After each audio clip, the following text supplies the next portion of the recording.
Mambo na karibu katika kipindi cha Ifahamu China. Mimi ni Zakia Peng.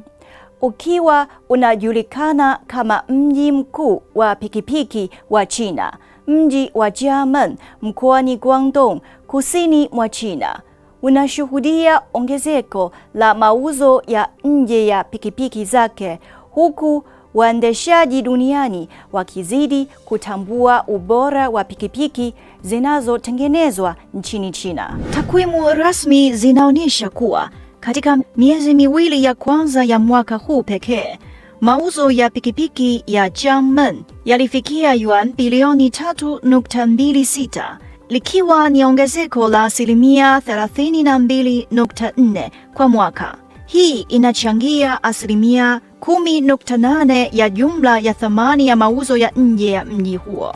Kwa kila pikipiki 5 zinazosafirishwa kutoka China, moja inatoka Jiamen, ukiwa ni moja ya vituo vitatu vikuu vya uzalishaji wa taifa. Mji huo umeibuka na kuwa nguvu kubwa katika soko la kimataifa.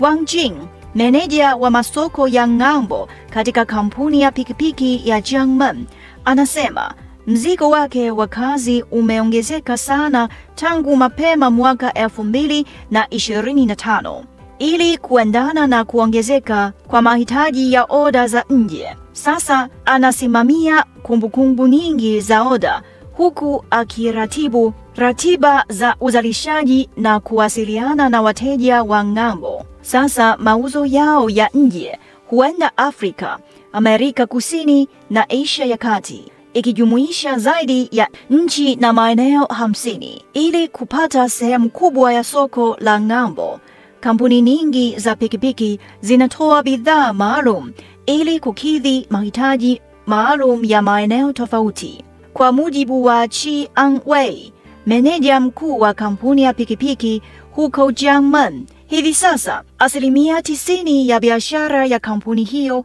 inatoka katika masoko ya ng'ambo yanayolenga zaidi Ulaya, Amerika Kaskazini na Asia ya Kusini Mashariki.